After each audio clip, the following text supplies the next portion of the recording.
Welcome to the New Books Network. Hi, I'm Elizabeth Ferry. Welcome to another rebroadcast from the RTB archives. By the favor of the gods, may I, unharmed, be teller of the things that I have heard and what is wrapped in the darkness here below.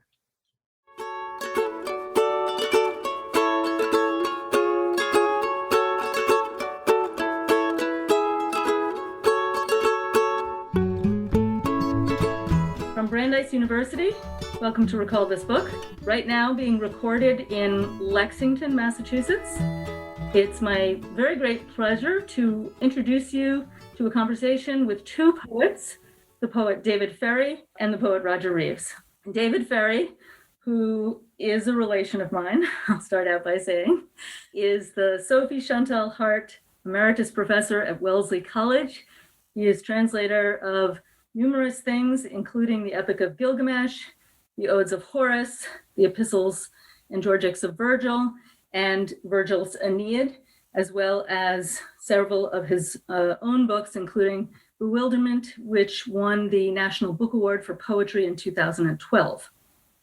Roger Reeves earned his PhD from the University of Texas at Austin, where he's currently a professor, and he's the author of King Me by Copper Canyon Press from 2013, winner of the Larry Levis Reading Prize, the Penn Oakland Josephine Miles Literary Award, and numerous other awards.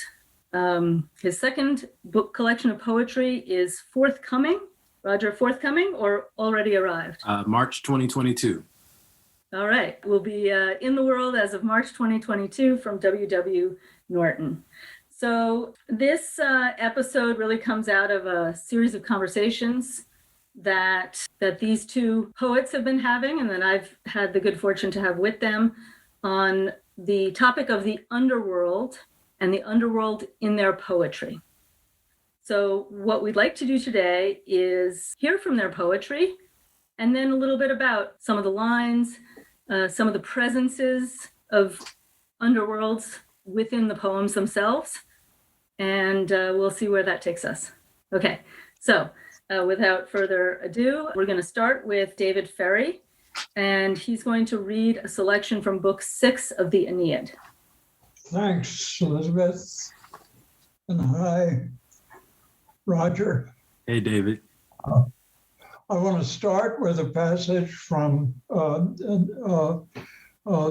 Aeneas, from Virgil's Aeneid, and it's a passage where Aeneas is entering the underworld, seeking the shade of his father Anchises in order to have Anchises tell him what is going to happen in the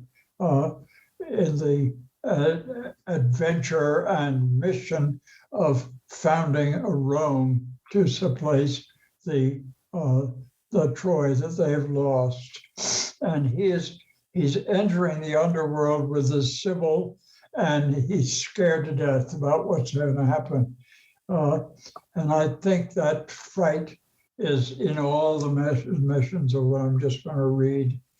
You gods who rule the kingdoms of the spirits, you tongueless shades, you Phlegethon and chaos, you silent spreading regions of the dark, by the favor of the gods, may I, unharmed, be teller of the things that I have heard and what is wrapped in the darkness here below. This is the verse is iambic pentameter with many anapestic variations, but in the lonely gloom of the night, two figures walk through the empty rooms of Dis's empty kingdom, as if upon a path beneath the uncertain, meager light of moon, almost not there, at a time when Jupiter has hidden the sky in darkness and black night has taken away from all things all the colors that they had just at the innermost end of the entrance court, just at the place where Orcus's jaws are open, there's grief. There's unrelenting cares. Birds have placed their beds.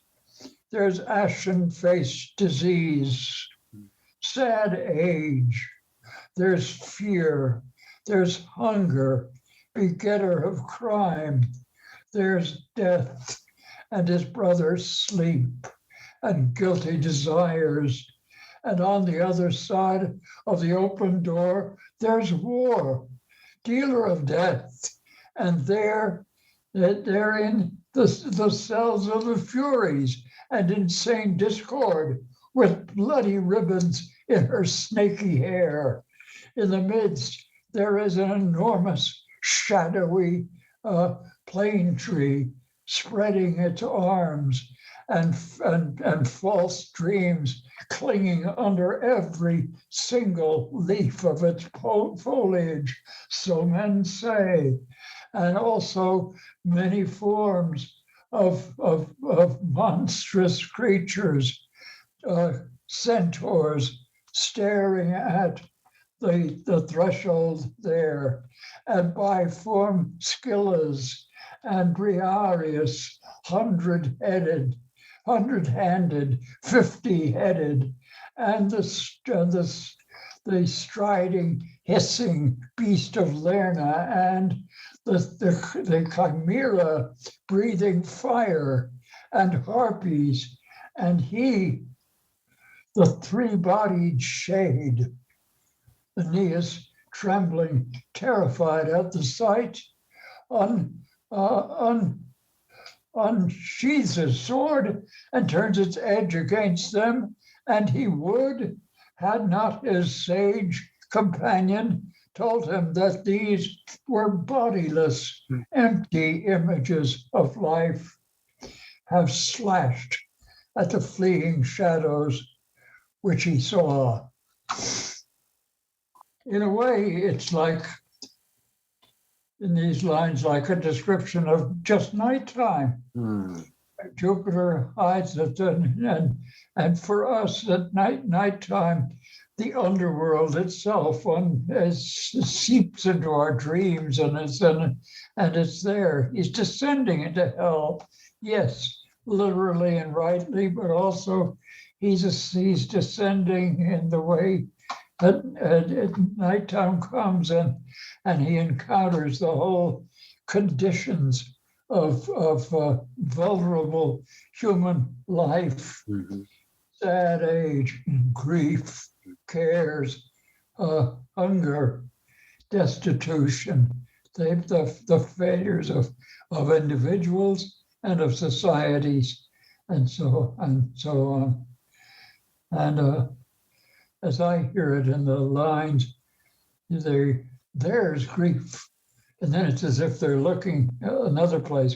There's unrelenting cares, where they have placed their beds. There's ashen-faced disease. With each there, it's them experiencing yet another image, and so on. To Virgil's opportunity to talk about Aeneas's knowledge that the culture that he's trying to replace with the culture of Rome, the culture that fallen Troy had, was a place full of cares, full of death, full of age, full of desires, and Rome is going to be like that too. It makes the desire to found the great culture of Rome know about itself already and its vulnerability. It's so interesting because when I hear this particular moment in a section, in section 6, I can't help but think about how the lyric tradition comes out of this moment. This sort of moment with that deictic there, that sort of dictingness. I'm thinking about Jonathan Culler's sort of theory of the lyric, right? And other things I've read about how sort of the epic, there are moments that we can think about the lyric tradition, right? Because the epic was the real, that was the like legit poetry, right? That was the real, and the lyric was kind of like this bastard, like, you know, to the side form that wasn't really a form yet. But it's so, to me, there's this moment where that listing that occurs, that cataloging, sounds, that cataloging feels for me to be quite, it sort of feels like a departure, a sort of, even though it's describing what they're seeing, it sort of takes over, and almost itself becomes. You mean the cataloging of grief and hunger and disease? It almost overwhelms. Yeah. The poem. It becomes this thing, right? It's a list. It's part of, you know, what they're seeing, but it also has this sort of something else is occurring.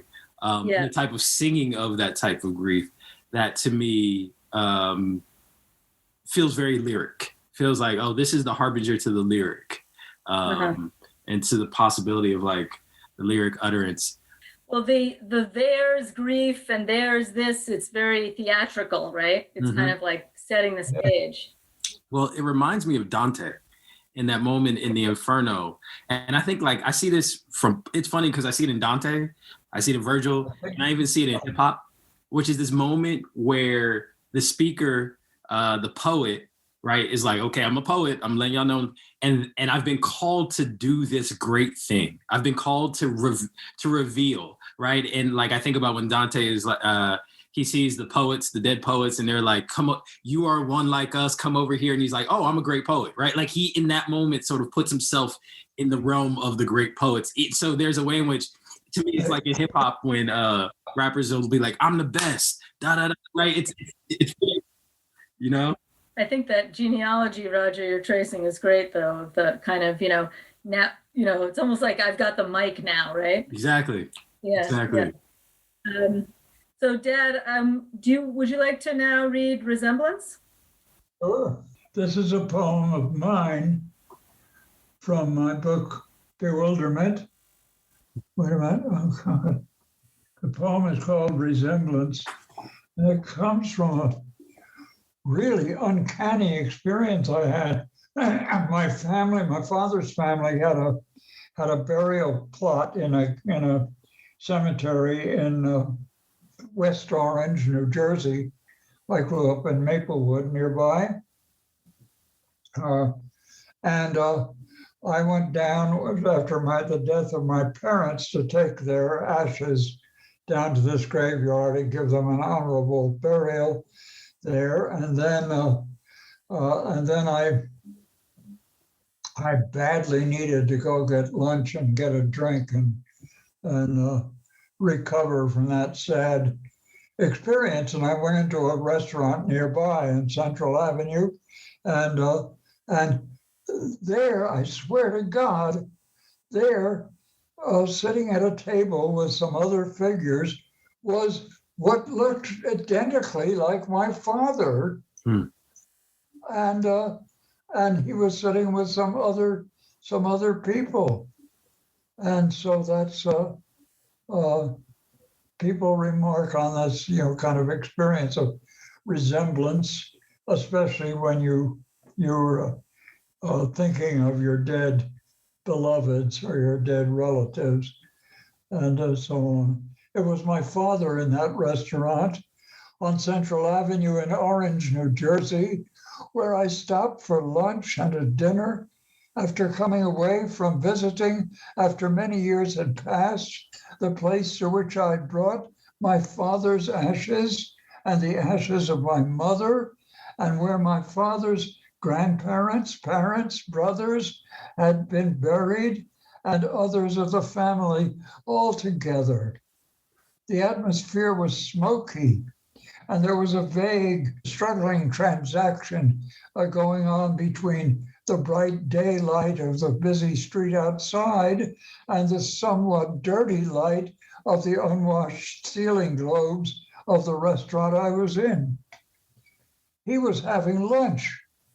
I couldn't see what he was having, but he seemed to be eating, maybe without noticing whatever it was he may have been eating. He seemed to be listening to a conversation with 2 or 3 others, shades of the dead, come back from where they were to where they went away, or maybe those others weren't speaking at all. Maybe it was a dumb show put on for my benefit.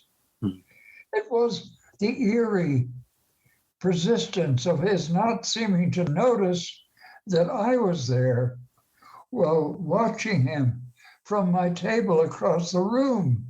It was also the sense of his being included in the conversation around him, and yet not.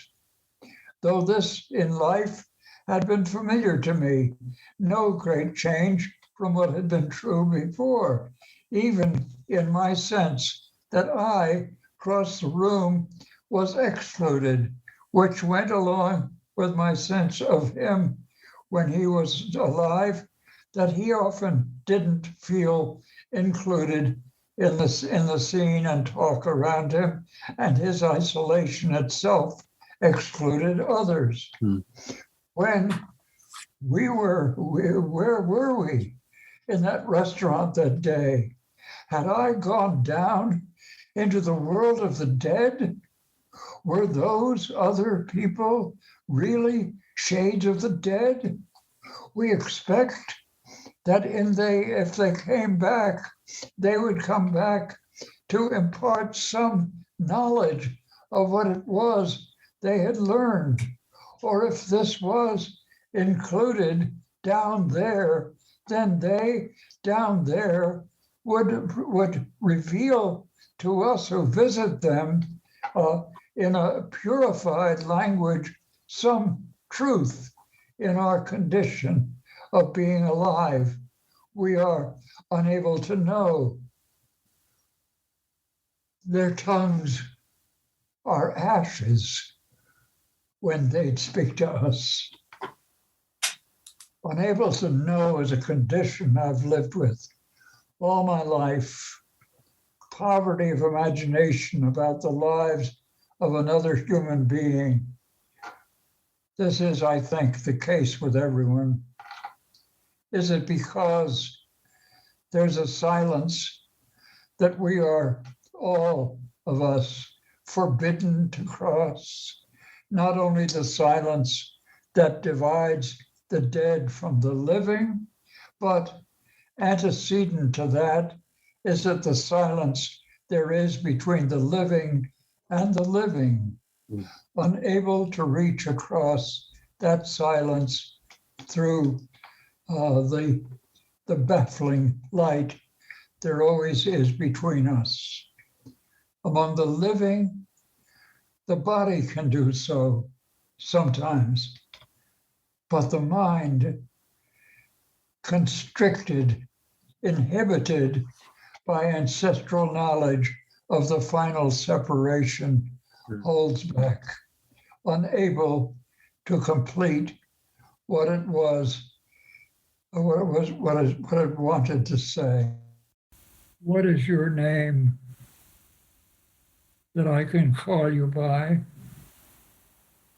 Virgil said, when Eurydice died again, there was still so much to say that had not been said even before her first death, from which he had vainly attempted with his singing to rescue her. And that's part of what in the other passage, I think from the Aeneid, that he goes down into the underworld to find out what it's like down there, and it's not a special instance in a sense that he finds the conditions of our culture, sad age, fear, war, wasting away, and so on. And implicit also the the great accomplishments of the culture he's endeavoring to preserve in the Aeneid and going to Rome. And there's a corollary in your poem in that same way, in that you have the dead come back and you say, we expect that if they came back, they would come back to impart some knowledge of what it was they had learned, right? But they're just eating. And I find this such a great defamiliarization of the way we think of the dead entering in the poem. They're just eating. They're just like doing some regular, like banal, and they don't do that. And so it's such a, in some ways they are telling us something, right? In that moment. Yes, they are, they may be, but it may just be. There we are. We are what we used to be. And the line that in some ways I find central to the poem is, their tongues are ashes when they speak to us, and so on. And that in a way goes back to another poem I translated, a poem of Catullus, when he went to visit the grave of his brother in Asia Minor, and he says, seeking to speak to ashes that cannot speak. It's also interesting to trace the tongues from the first poem, right? Because the shades were tongueless in the first poem, right? The gods, right? But these, the dead here, the departed here, they do have to, but their tongues are ashes. So it's this, like, we're always in the state of moving towards sort of an absented tongue, an absented speech. And so, like, it's so interesting because I was like mapping the tongues and mapping sort of what's happening in terms of speech, and it's only really the living that speak in that way. And that actually connects to, I mean, I can't figure out why I find the words Virgil said so important. But I think, especially when it's, Virgil said, there was still so much to say, right? So Virgil said that the things could not be said. But I think maybe it gets at this question of, you talked, Dad, about our culture, our human culture, and it's kind of, you may find this too strong, but it's sort of inadequacy, and yet it's kind of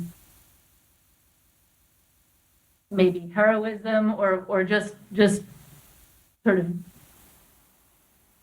the saying, the poetry as to kind of doing this, planting this little flag, or doing what it can against this inadequacy, or to kind of mark this inadequacy. And Virgil said, and the great moment in the poem is because he dared to go down to the underworld, and what he found down there was us,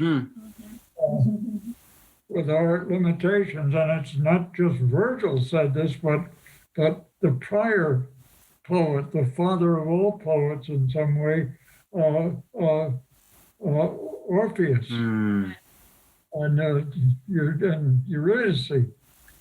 Yeah, that makes me want to read this poem that I sent to you for today. I feel like I feel like I should read this poem right now. Yeah. And in this poem, I'm imagining two sort of mythological worlds: the world of Grendel and Beowulf, and the world of Orpheus and Eurydice as well. And the world of Orpheus and Eurydice, that they're like living, like there's this like sort of space in which they're all together. So this is called Grendel's mother. It was not like the woman who had come out of hell, haired and furred in black earth, smelling of fire.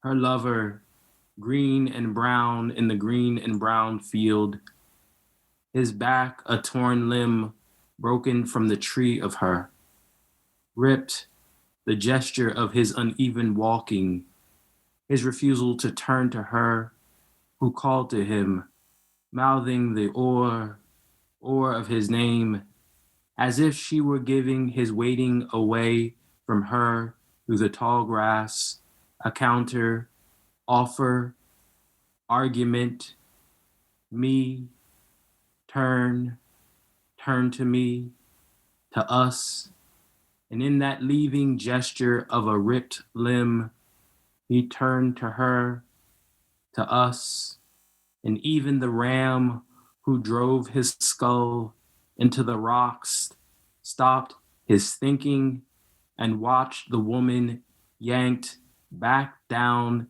into the earth's black holler and soil, and so was outside of thinking, so furious I was when my son called me out of heaven to the crag and corner store where it was that he was dying. Mama, I can't breathe. Even now, I hear it, the limb of him broken in the black beast bird's morning call that pins the heaven to the black road. I can't breathe, and the waters curve and slur over the narrow paths in the trail and gutter his body made in the mud where the sky barges in and fills. It was not like the woman who had come out of hell, Orpheus, unable to touch her. I touched my son in his dying, where he was crushed, carn, blood belt of the dying earth, and without song other than my feet shuffling in the dead leaves, which is not the song I wanted to give to his dying, to his dark and darkening ear. The day opening, sun warming stone and the musk of it, where the river flowers bleed their yellow scent on the water, ever, even ever, in its any and always, in its absence of meekness, which is to say, God, I wanted for him a hunger outside of heaven. Oh, God. That's so beautiful. Yeah. It's so beautiful. And of course, it's partly because it's memorializing a terrible event that it's talking about, and it's without any self pride, in a sense that so often poems that memorialize great events that in some way or other the culture is trying to learn to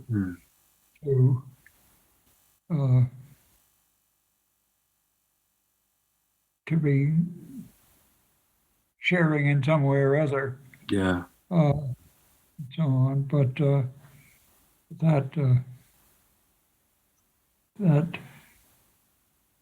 ending of the poem, that ceremonious ending of the poem is so earned by it that thank you. I was thinking, I've been really thinking about Grendel a lot, Yes. and Beowulf, partly because I read Toni Morrison has a great essay on how evil has a mother but never has a father. And I kept thinking about, obviously George Floyd, and for some reason I just feel, and I'll say, I just think that Grendel was probably an African, right? Like, I think Grendel and his mother were probably Africans that lived in like Scandinavia on the outside of some village in real life. And this is how they were remembered. And there's a way in which Grendel's mother is my mother, is I think that she is the like Black mother. And she doesn't get to speak. Right. And I was thinking about George Floyd calling his mother from heaven down to her, like, to me, it's all the afterlife. And I think like that last line is really wild, because that last line is like, of course a mother would want everything, any types of hunger, but not the hunger of heaven, which is the hunger of death, right? Like I want my child to have everything but that, right? And like we always think of heaven as a like solace but like I'm sure mothers want their children to live, you know. And I just think of Grendel's mother as like, yeah, I think of her a lot. I think of my mother a lot. Because you have another poem about Grendel that also it seemed to be about what you're saying about this kind of, you know, that Grendel is called to the hall of the, I won't have the language right, but that he's called to the hall where these great songs, heroic songs and epics, and he's kind of called, and he has to be the monster. Yes. And he can't, there's no way that he can be in the story without being.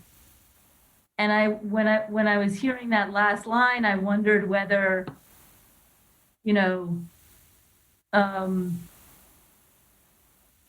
she doesn't want heaven because heaven is the heaven of these song cycles. Yep. That are, you know. One of the things that our conversations have taught me, David, is how ancient our struggles are, right? And like our hungers, our desires they're in every epic. They're in every, you know, and it's, and there's a way in which, for me, you helped me in our conversations touch that part of me that I think is hard to touch in our current moment, partly because I feel like we're in such a solipsistic era that we're not like like when Trump was elected, the thing that I did was I turned back actually to people like Manning Marable and W.E.B. Du Bois, and I started reading Gilgamesh again, because particularly during the pandemic, because I felt like that sort of Gilgamesh's inability to deal with Enkidu's death and how much that grief was just so overwhelming was what I was feeling. And I know what Americans were feeling during COVID, right? Like these deaths are overwhelming. And it was only when I would read, and I would read it every morning for that first month of the pandemic. I just kept reading Gilgamesh in your translation, because there was a way in which Gilgamesh was me, right? Like he's just overwhelmed. So one of the things that I think your poems do so well is they're simultaneously like present and contemporary, and then they're also ancient, right? They're being both. They're in joint with the time and out of joint with it. Yeah. Yeah, and sort of it's like ancient, but also right there. This conversation is also making me think of your Arthur Gold poems, those conversations that are happening in the Arthur Gold poems in Bewilderment. Particularly, it's the one, I think it's called, which one? It's Arthur Gold, Rome, December 1973. And actually, it's funny is I was reading that last night in preparation for our discussion, and it sent me into like a little poem. It sent me into thinking about repetition and all the different ways that repetition is participating in departure and arrival. And so I wonder if you might talk a little bit about that, because I wrote something I might share with you. I'm not sure. I don't, it's so new and fresh. The paint is super wet on it. So, but I thought I wrote it thinking about our conversation today, and your work and your sort of work in that, because that also is in the Underworld.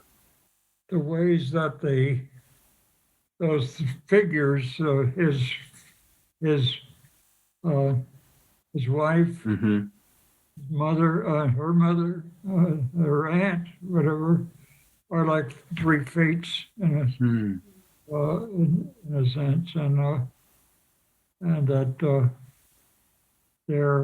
when they get on the bus and they don't know what's going to happen, and they don't know yet. Arthur had a baby, had a daughter, a wonderful person who was 8 years old when he died. He was only 53 years old. But he sees the children outside the bus, lights, and it's as if they're in the lights of the bus. They can see them, and it's as if they were having a party full of balloons and lights and so on, like a celebration of that. A simple celebration of life, in a sense, but that isn't taking place that way. It's their own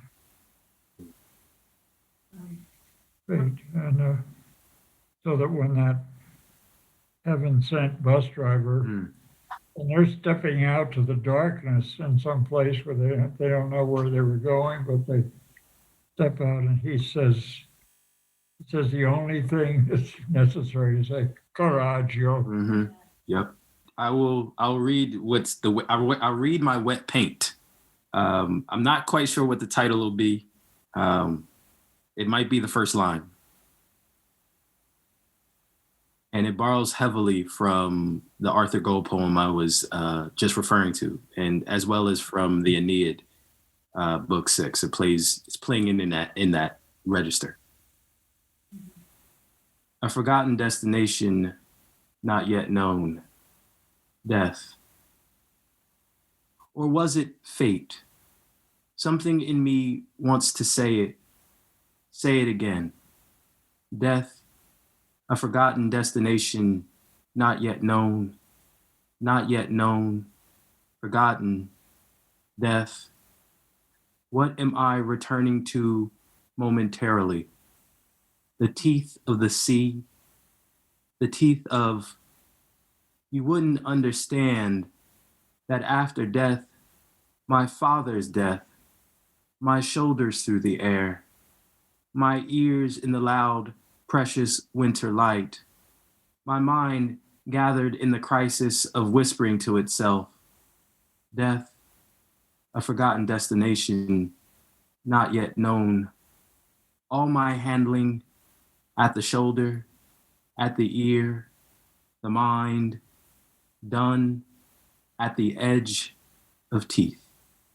All handling after death is done at the edge of teeth. The locust undoing the earth to yell from the trees, and the rain, and the smoke, and have not charity or light, willing to light the windows, or my father, the child begging to be born.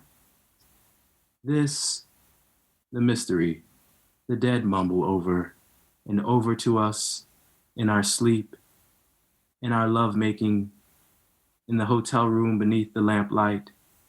This is not over, our death. Make it here. I wish I had that poem to put beside Arthur's poem. Thank you so much. Thank you, David. David, your work is just. I told my partner that I could respond to your poems for a lifetime. I could respond to you. I could spend the rest of my life just reading your poems and responding to and just thinking alongside you. It's one of those things I would have never imagined that I would find a friend like you and like your poems would open the world to me and open me to my own poems. Thank you for thinking of me without knowing you were thinking. It's so mutual what you're saying. Oh gosh. Yeah. Think of that word destination. Like a bus's destination. Where is it going? And so on, but it's such a big word. Mm-hmm. Also, I realized that maybe the thing is that the dead aren't asking us to think about destination as much as they're asking us to think that it's not over. Like Like I was thinking about how like my father, that death may be the sign of the needing to be born, that spirit needs to be born again, right? So it's like the death is the future, right? The death is calling to the future, right? As opposed to it like stopping the present. Like that's why I say, or my father, the child begging to be born. Maybe his death is him begging to be born, right? Like, what happens if that is the actual thing, that's actually what death is. And so that's why it's a celebration, right? I think about in the Black church I grew up in, it was supposed to be a celebration, but it was a celebration because you were going to go to heaven. But what if it's actually a celebration because it's actually allowing for this other thing to occur that is just as big, just it's this, I don't know. I've just been thinking about that. Like, I think because my father died right as my first child was born, and it just seemed like such an interesting moment, an exchange. I don't know, just thinking.